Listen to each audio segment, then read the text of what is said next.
So nice to have you all here.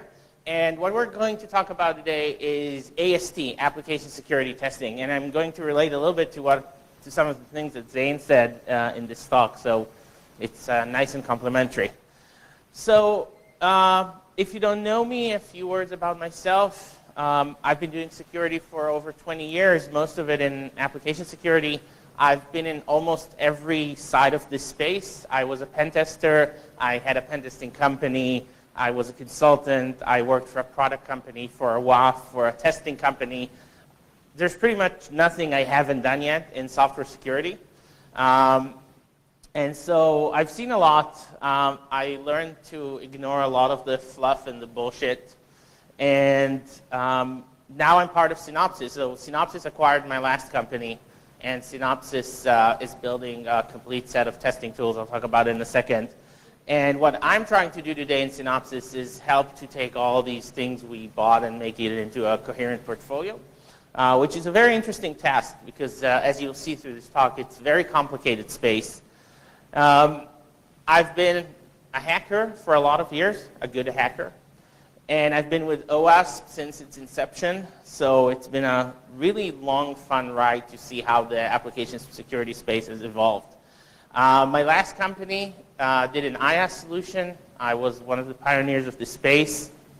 I'm also an avid photographer. Unfortunately, that doesn't pay well, so I don't get to do that on a professional level. And so I started plugging my photos into my talks. Anybody who's been to my talk in the last 2 years knows that.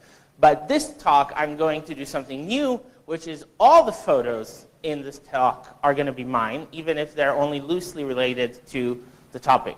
So we'll see how that goes. Another thing that I'm started to do, because this is my third DevSecCon, is I always put on the front now a picture from the last DevSecCon. So this I took in the last one I spoke at in Boston.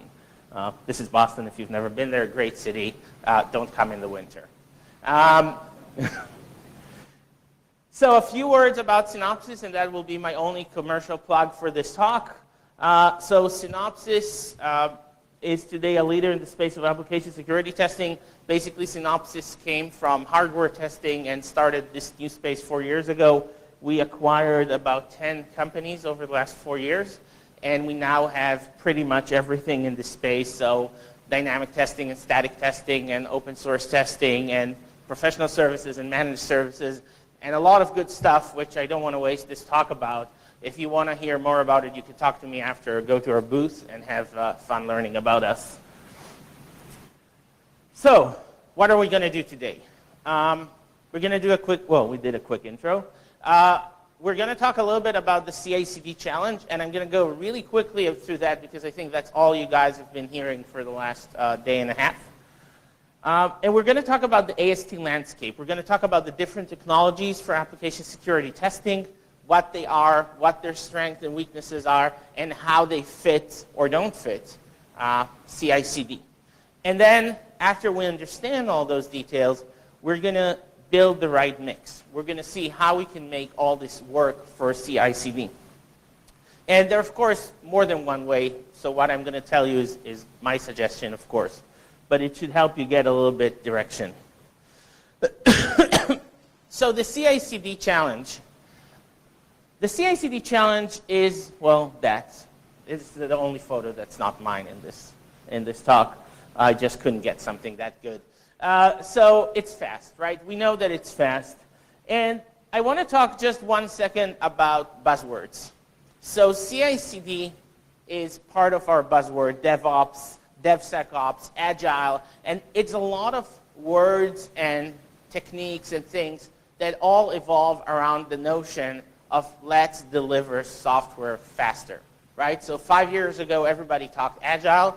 Today, Agile is sort of a bad word, even though all we do in CI/CD is, of course, being Agile. So the whole idea is to get software out faster and to do it in a very repetitive and continuous process, right? We don't do the waterfall thing anymore. We get everything done in a cycle, and I bet you can find 100 different graphs that talk about this. And again, I don't want to spend too much time on this because you know this stuff. I do want to get a few minutes to talk about continuous delivery, because what I see is when I go to customers, everybody says CI/CD, but 99% do CI, not CD, right? Everybody wants to do CD. Etsy did CD, but I know maybe 1 or 2% of the customers I talk with actually do CD. The ones that do CD are accelerating it insanely. I've seen customers with over 1,000 pushes a day. Every little thing gets pushed. It's like, oh, I wrote this little piece of code, done, out. It's amazing. And this is, when we build our plan for how to do security testing, we need to think about that. Don't try to build a complete new framework for your CI testing that is right for today. Try to build it so it will be right in 5 years or in 3 years, when this is what you'll do. So I took this graph from Wikipedia. I don't know if it's the best diagram, but essentially what we see here is that we keep getting this feedback loop, right, where we start pushing, do a little testing. If it fails, it goes back, go a little deeper, and so on. But all this can happen in, say, 5 minutes, right, to get it all out. So we have to adjust to that. Now, one of the things that we need to understand is that in this world, there's no longer a single CI integration of all our software building into one place. There are multiple streams of continuous integration, multiple streams of continuous delivery, and testing is becoming completely different. You know, you go to these CD shops and you talk to them about test environment and they laugh because they don't know this anymore. They all moved to A/B testing, right? So if you don't know A/B testing, not in the context of user functionality, but in the context of CI/CD, right? A/B testing is all about, we have, let's say, 100 production servers, right? And now we have a new issue deployed, so, or a new functionality. So we deploy it just to one server. And we have a closed set of people that can go there. I think Wix gave a really good talk about that, how they do that. And essentially, first few minutes or hours, only Wix employees get access to this. Then they push it to a few more servers. They get it out to 1% of their customers, which are beta test customers. It's a restricted group. And then 5%, 10%, 25%, and so on. And this lets you get over that phase of doing dedicated test environment, which may or may not be the right environment compared to your production, and it lets things flow much faster. And the problem is, when you talk to a lot of people that do security testing, this is baffling to them, right? Because A/B testing, that means it's on production already before we did testing. How can we live with that? So we'll get to that later. But you have to understand that even if you don't do it today, you will do it in 2 years, because A/B testing is the future of CI/CD. Nobody wants to maintain a separate testing environment. And there's going to be parallel testing and deployments, right? So I could have this feature now being propagated to 5% of the server, while already the next version of this feature is on the 1% behind it, right? It could be that fast. Now, another thing we need to talk about is risk. So if you've never heard the term risk appetite, it's a term that auditors like, you know, the Big Four and the one. But it's essentially how much risk an organization is happy to take. There are organizations that are naturally risk happy, right? Startups is a good example. If they don't take risks, they die. If they take risks, they may die, but they may succeed. And there are organizations that are very averse to risk, like big financial organizations. But you have to understand your risk appetite. And then you have to understand the risk. So when you live in a fast push of features, you're going to have risk. Now, don't take me wrong. If you live in a slow push, you're also going to have risk. You just have this notion where you did a pen test and now there was no feature update for 3 months that you don't have a risk. You have a huge risk. You also have a huge risk that is not a security risk by pushing software slow, right? So we are security people. We care only about security. But as a company, you do CI/CD because you care about your business, right? You want to move faster as a business. So not doing CI/CD is a huge business risk. Pushing features without testing them thoroughly is somewhat of a security risk. You have to learn to live with that, right? And you have to accept it. It's a maturity process that every security person has to go through. You have to live with risk. But you need to understand risk, right? And I think Zane talked really well about that. You need to understand what is the potential risk of a specific vulnerability, right? And I always try to simplify it into two categories, right? Is this a real exploitable vulnerability? Or is it, bad coding practice on the other hand, or somewhere in between? You have to understand how likely it is for someone to exploit it, right? Maybe it's a SQL injection, but there's a character limit length that makes it practically impossible to exploit. Okay, we can live with that. The other side is, where is it? Is it on the public front end? Can anybody access it? Or, it's somewhere on the administrative interface where only 5 people that I trust can exploit it. And you have to understand that and learn how to use it. And we'll get to that when we talk about how we mix it all together. So learn to live with risk. So before I go into the specific application security testing technologies, I want to talk about the 5 criteria that I always look at when we talk with customers about application security testing in the context of CI/CD, right? It's speed. How fast is it? I think that's kind of self-explanatory. If it's not fast, we have a problem. It's integration, meaning how well does it build into my CI/CD pipeline? Because if it doesn't, I'm out. Ease of use. Developers do not want to learn to use complicated security tools. They want something that works as part of their workflow in their IDE or whatever pipeline they're using. Relevance. People call it accuracy, but I call it relevance. How relevant are the findings? Is it something that they really need to take care of?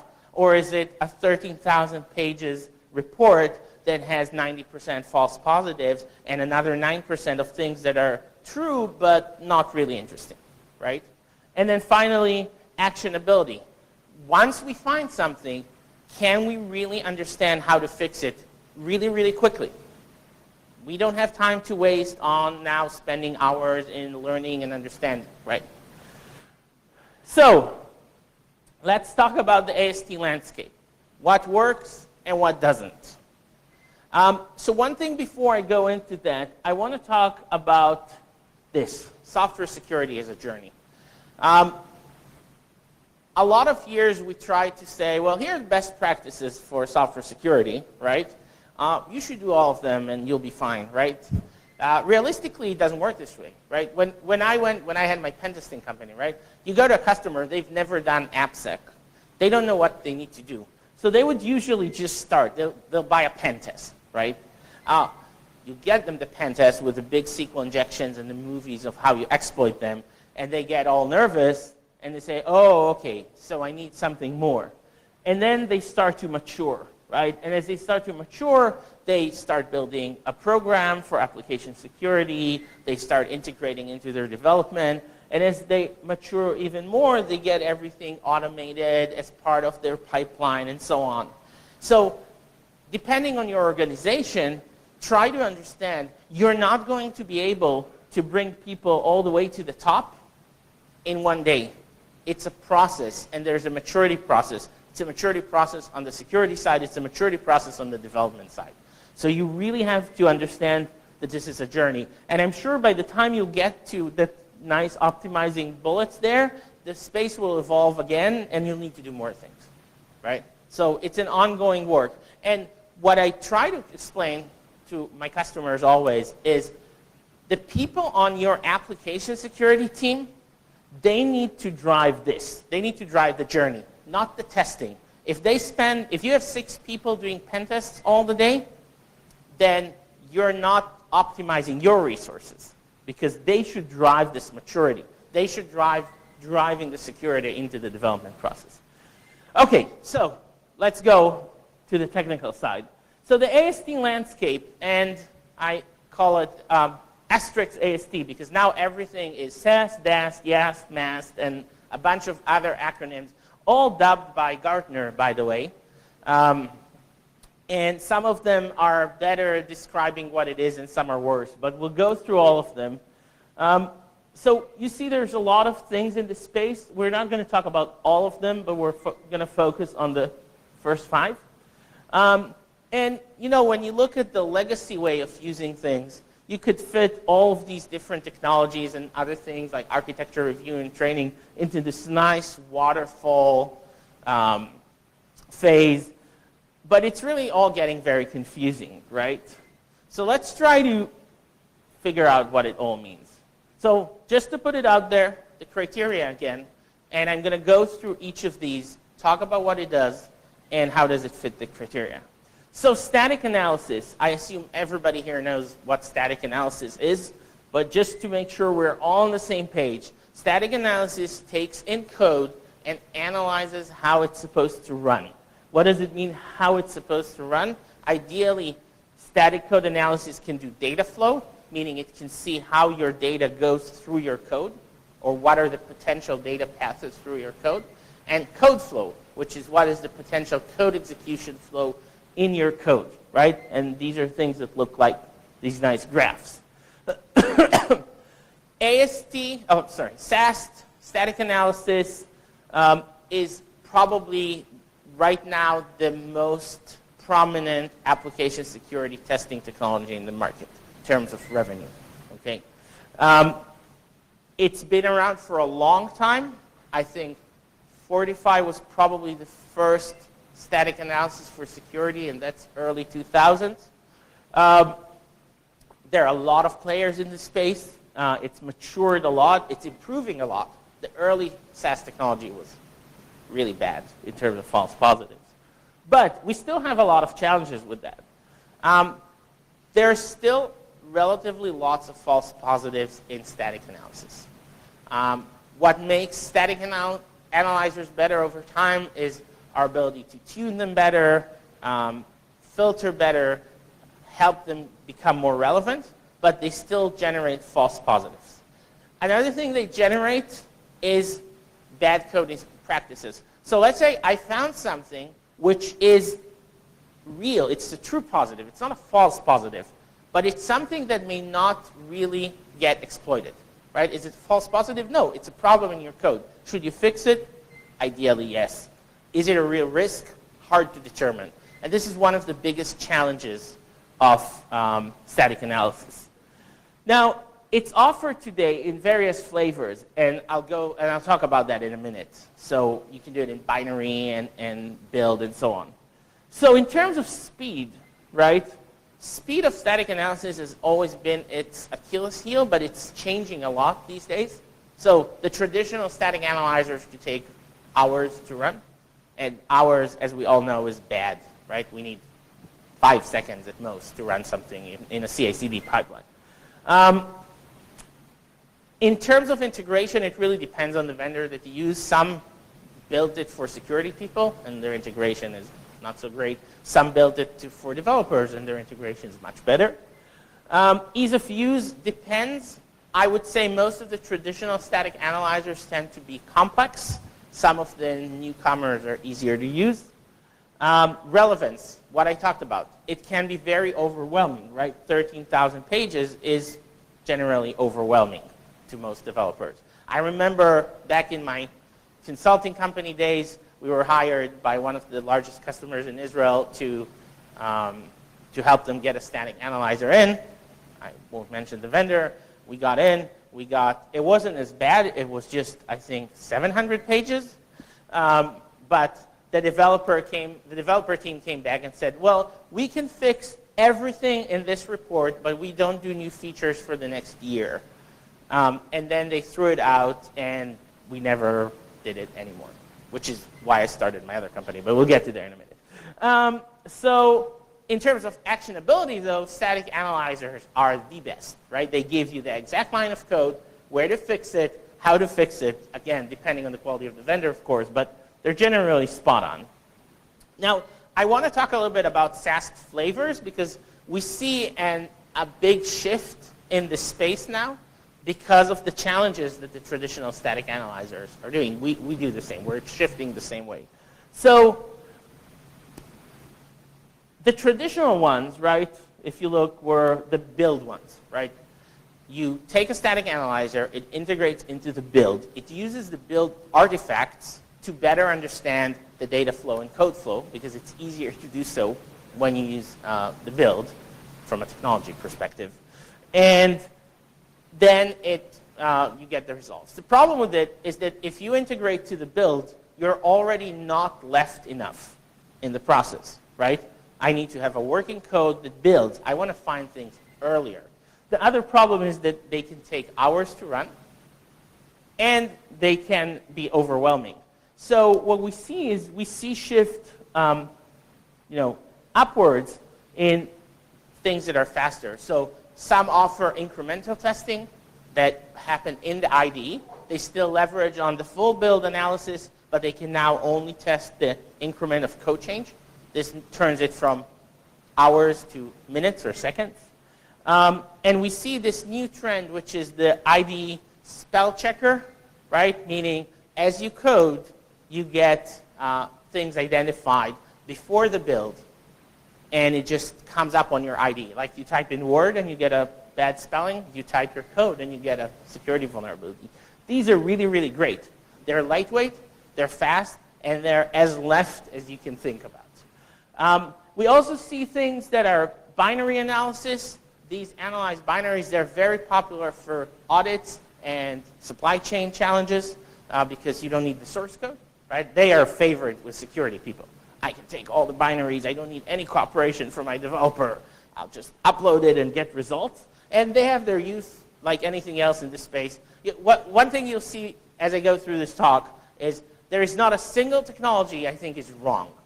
They all have their place, right? And then managed services, which is really great for those that are still evolving and don't know how to do this on their own.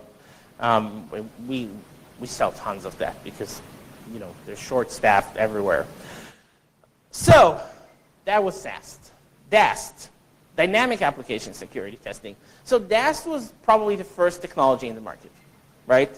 I think late 90s. I remember they were still, AppScan were the first. They were still called Perfecto in their first day. I was still in my military service when I saw their presentation in 99, and my mind was blown. HTTP hacking, hidden field manipulation. Wow. It's just been 20 years. But it's a challenging technology. It's a challenging technology because it's slow. DAST generally tends to run hours, sometimes days. I've had customers come to me, well, we don't care about accuracy. We just need it to not run 3 days every time because that really slows our CI pipeline. And the results are not too accurate, and worse, they're not too relevant. And one of the things we've discovered, DAST is only a tool for security people. Very rarely you'll see developers actually use it, and because of that, DAST has been very successful as a managed service, again, because you get it done. So when you look at it for CI/CD, I would generally say this is good mostly at the end for another verification layer, or like Zane suggested, just for very specific things. Because a full DAST test takes hours to days, it doesn't integrate into your CI/CD pipeline very well, and the worst part is that you don't know where to fix it in the code. Oh, there's a cross-site scripting somewhere behind these 5,000 lines of code. Now spend the next 2 days finding them. I can't remember who wrote it, but somebody wrote a blog about it maybe 10 years ago, calling them a badness monitor, right? They tell you how bad your application is, but that's about it. So difficult. So that brings me to IAST, and I'm obviously biased toward IAST because it's what I did for the last almost 10 years. But IAST tries to take dynamic analysis in a different way. And the way IAST works, if you've never heard about it, IS does runtime code analysis using instrumentation for the most part. Some technologies that don't support instrumentation use different techniques. And the idea is that you put an agent on your server, a very lightweight agent that is in the test environment. And I mentioned that could be in the 5% of the servers that you use for your A/B testing. And it will look at the code as it's being executed. And it has flavors too, and I'll talk about it as well. But ideally, it can see exactly how the code is being executed. So it doesn't have to assess the data flow and code flow like the SAS tool needs to do. It just sees the code flow and the data that flows through the code. So it knows exactly what has been accessed through the front end and is relevant. And it can also look at code that is generated on the fly, like struts. And it really helps to run. And if you've read some papers written about this in the last couple of years, there's a general notion that IST is very useful for CI/CD because it lets you test running code very, very quickly. So speed, and it depends on the flavor, and I'll talk about that in a minute, but it's instant in the sense that you just throw it there, and as people use it, your testing, your test automation, whatever uses the application, you get feedback. Or hours if you want to simulate a full DAST plus IAST scan.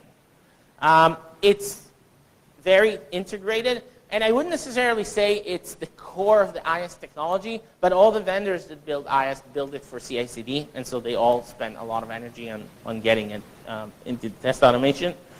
It's really, really easy. That's one of the big parts, and it's very relevant. So IAST helps you focus on the vulnerabilities that come from the front, that come from the exploitable parts, and that can really, really have an impact. And it's very actionable. So instrumentation looks at bytecode or CLR code, so it won't give you the exact line code number like a static analyzer, but it will give you something that's very, very close to that, and it's good enough for a decent developer. So I want to talk a little bit about IAST flavors. So there's been, it's still a new technology, so there's still a lot of vendors trying to figure out how to do it the best. And what we've learned is that, like anything else, there isn't one good answer, so we're now building all these different modes. But basically, there's one approach that says, I'm just going to throw an agent, and because I do runtime analysis, I need to look at running code. I need the application to be driven. And I won't do that. I'll let somebody else do it. This is great for mature CI/CD shops because they have test automation with good coverage. And I just throw my agent there and I see what they do. And great. And I can find results. The challenge is it doesn't always have good coverage, and you need, I was just in a meeting the other day when the customer said, well, I don't have test automation yet. I was in 10 meetings like that, not one. And it's normal, right? Because we're all trying to get to that point. So the active version has a component that's a little bit DAST-like and can drive the application to drive this, and can also create exploits and do fuzzing and malicious attacks. But it's much faster than DAST. And why is it? Because DAST, because it's black box, right? It doesn't know anything about the application. So it has to go through every parameter with all the vulnerabilities and all their flavors. With IAST, you just send a single request, and you can do most of the analysis on the server side. So moving on to the next buzzword, SCA or OSS. This is very confusing because SCA used to be static code analysis, and now it's software composition analysis, or supply chain analysis, which is another use of these letters. Anyway, open source library scanning, right? This is probably the fastest growing space. We just acquired another company in this space because it's growing so fast. And basically, open source scanning says you're using a lot of third-party libraries in your code because you want to write code really, really fast. So you write 10 lines of code to integrate 5,000 lines of code. And then we have no control on how our developers take these libraries, how they use them. Do they update them? If there's a new bug, like Heartbleed, do they update their SSL package? Who knows? So SCA knows. SCA goes through your code. There are variants for that in both binary analysis to look at, again, supply chain and built-in binaries, or source analysis that will find these things. And it's amazing. You know, we run these tools. You can go to a customer and you find they use 20 different instances with different versions of OpenSSL in the same application. Why? Because this application was built by 100 developers, and each one needed, oh, I need SSL. Let me just download this from somewhere. And, you know, 5 of them still have Heartbleed in them, even though it's 4 years old now. So this is good. SCA is also, this space started from licensing and compliance before it went to security, because another problem is that you get, a lot of bad licensing in. But it's now building up to be a great security solution. It works well with CI CD. And again, it's being pushed earlier on into the IDE, into incremental testing, into ease of use. I think the biggest challenge that we have today, and that's true for all vendors in the space, we all have the same challenge, is we can tell you that your code has a vulnerable piece of library. We can't yet tell you whether you actually run this code or not. And so you have to fix it regardless of whether you really have to fix it or not. And it's a challenge, and I think, I hope that we're able to get some progress on this now that we can combine a static analyzer and SCA.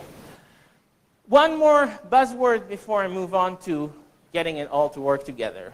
MAST, mobile application security testing. So this has been very confusing, right? Because Gartner said there was SAST, there was DAST, and there was YAST, and there was MAST. And it sounds like it's just another way to test code, but it really isn't. So MAST, which is mobile application security testing, is how do we test mobile applications. And in fact, it's a combination of all of the previous ones, plus something called behavior analysis, which are applied towards mobile application.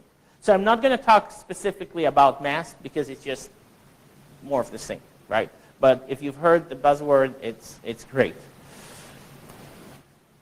Okay, so how do we make it all work now that we understand what works and what doesn't work? And I want to go through a few key principles that I really hope that they were mentioned yesterday already more than once, but I'll repeat them anyway. And the first one is very important. If you can't beat them, join them. I have never, ever, ever seen a successful security implementation in CI CD where all this is driven by security. Security can't do security. I know it's weird, but security can only guide the development of how to do security, right? It's like QA can't do quality. They can just help the developers build quality code, right? So we have to enable the developers. And I'm not going to repeat that because everybody mentioned this a million times. Automation, automation, automation. Otherwise, we end up like this nice lady building things very, very slowly.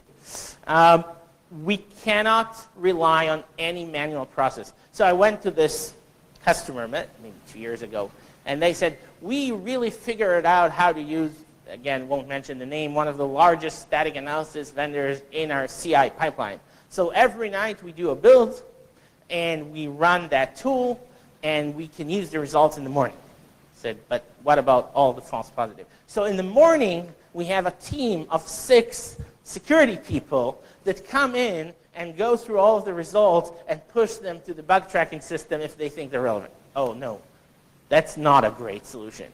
And then, 2 weeks later, I sit with this guy for lunch, and we're talking, just a friendly conversation. I say, oh, we're becoming a real bottleneck in the process. Seriously? That's surprising. So everything has to be automated. If you have a manual process somewhere in the way, kill it. Find a way. Write code. Script it or get rid of it. Or move it to the side. Shift left, I think we all understand that as early as possible.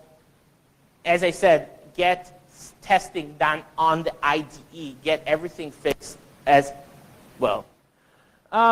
Multiple technologies, flavors, and times. So a lot of smaller vendors, we're all guilty of this crime, want to tell you that you have the gold solution.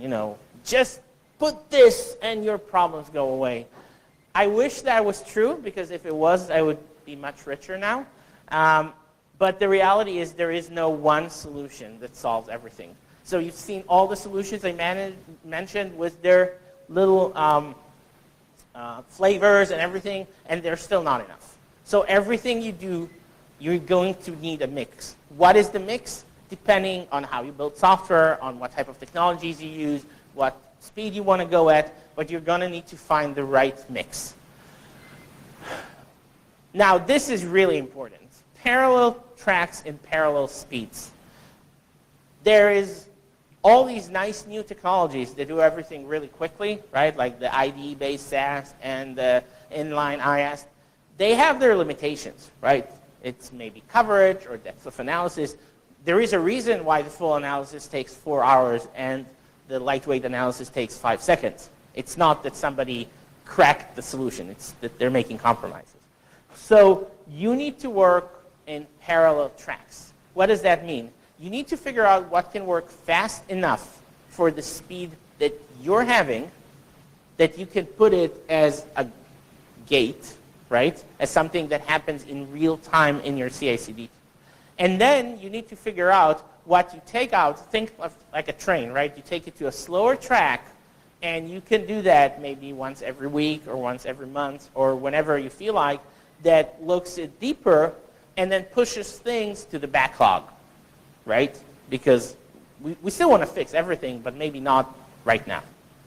So this is super important, and you need to figure out your tracks. And I mentioned that, but you really have to accept the risk. You know the saying, don't get into the kitchen if you can't stand the heat. If you don't want to accept risk, you're in the wrong business. Security is all about risk management. So how to make it work? So what we see as we look at the faster and faster customers is that the only things that really work well in the critical path, right, as part of what's happening in real time in the CI/CD pipeline, is instant or passive or things that are just there, right, that happen in the background while you code or test your application. And that's mostly the in-IDE spell checker type, or incremental if it's very, very, very fast, where your developers write code, they don't open another software, they just write code and they get findings on their code. And the findings have to be limited to the relevant stuff. It's tuned to show only the real things. You want to look at all the hundreds of things, you can do that in the slower path. But this has to be very focused and in the IDE. And if you've never written real code, you don't understand how significant that is. If you write something and now you get a warning, you fix it in 1 second, right? If you get the same data tomorrow, it's already going to be like 15 minutes, right? If you get it in a week, it's going to be half a day, because you don't know what you wrote anymore. And the other part is the inline IAST, the thing that you put in your integration servers where they go into testing and the A/B testing and just sees whatever is happening as code is being executed by your test automation. And these can feedback so quickly that they can be part of your critical path. All the rest, and I'll get to the diagram in a second, all the rest are for the slower tracks, because they're slower. That's the reality. Of course, if you have just a CI pipeline that's once a night, then you can use a lot of the other things in the critical path. And that's fine too. The other thing is you need to define practical, and I go back to risk here, practical policies for what we call hard gates and soft gates, right? So hard gate is I don't let this go forward, right? Meaning SQL injection on my login string. Okay, that's a blocker. You need to minimize as much as you can, and that goes back to risk appetite, what you put in the hot box. Really, just the really hardcore stuff. Because if you keep blocking the R&D, they're going to throw you out. And if we don't work with them right, we're done. Soft gates is all the rest. Soft gate means I saw this, I put a process in motion to remediate that. What does that mean? It could be that it goes into the backlog with a certain time limit. It means that there's a review process, right? Like Zane said, let's have a discussion about this. So you need to have these things, you need to have these controls, but they shouldn't block the CI/CD pipeline. We really want to enable the velocity and not slow it down. So if I go back to this crazy diagram, okay. We have, as I said, IDE, incremental if it's fast, inline IAST in these phases that are part of the fast pipeline. And then as we go to the full deployment, I create a separate track where I can do a SAST, a managed SAST if I prefer. It takes days, but I don't care. It's on a slower track, right? I can run a full DAST in the end. I had a customer that had SAST, two SAST. They bought our IAST and a DAST. I said, why do you need so many? He said, well, the DAST is just there to check our production site. If it finds something, I get fired, right? Because we are not supposed to have anything at this point. But this is, and this is a suggestion, of course. It's not one truth. But this helps you understand how to put it in there. So I talked about that. Rely heavily on integrated technologies, practical blocking criteria, and push all the rest to the backlog. Now, last thing before I'm done, A/B testing.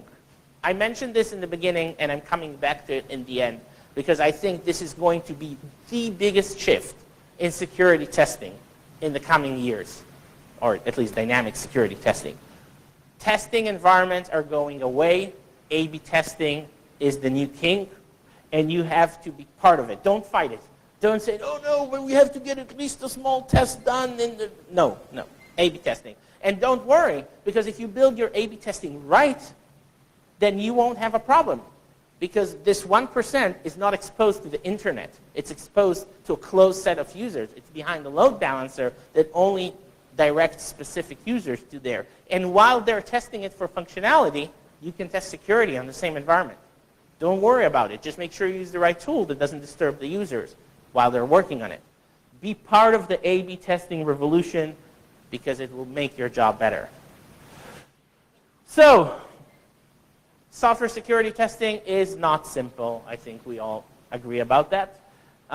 There's no one solution, but we can make it work, and we can make it work really great in CI/CD, and we can fix things really fast in CI/CD, which is the upside of that, as they mentioned. So work with your R&D and get it done.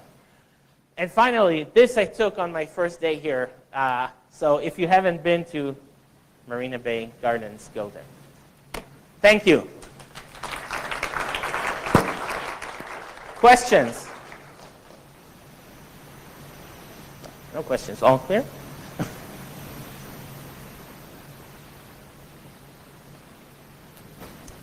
Oh, wait. There's a question.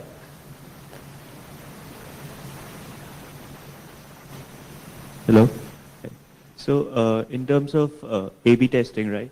Like you said, you release 1% traffic, 5% traffic. So what do you think is the best way of building something that can route that traffic, based on those parameters, like whether you want to do internal customer testing or percentage-based testing? So I'll start with the answer that I wouldn't let security be the guide to how to build the A/B testing. You should leave this to the DevOps team. But generally speaking, and this is what I've seen most of organizations that go there do, you would want to get an initial very small subset of people that are internal people, right? Your QA team or whatever that wants to work on it. And you put it, again, most of what customers will have, they'll have a central server that takes in the traffic. Usually it's an SSL terminator as well. And it will route you to an authentication server. And then based on your user, whether it's IP or your credentials that you use, it will route you to a set of servers that now have this new version, right? And you'll get first just your internal employees, and then the next group, which is still very restricted, is a group of customers that you have a good relationship with and agreed to be part of your beta testing for a discount or whatever game you play with them. And they run it for another minutes or hours, depending how big the change is and so on. And at this point, the servers that serve this are restricted, right? Because only these users, however you identified them, can go there. And it's a great time to do security testing, right? And then later, as you start expanding it, obviously you start introducing risk, right? Because if you say, I randomly push it to 10% of the customers, if a hacker is one of these 10%, then he can start hacking that. But ideally, you've already done some testing in the earlier phases. Sure. So from implementation point of view, it would be like a customized layer that you would be building that would be doing kind of a smart routing in place, right? Like having these additional parameters. Yes. Sure. Okay, we're out of time. If you have more questions, you're more than welcome to talk to me outside. Thank you very much for coming. Thank you for inviting me.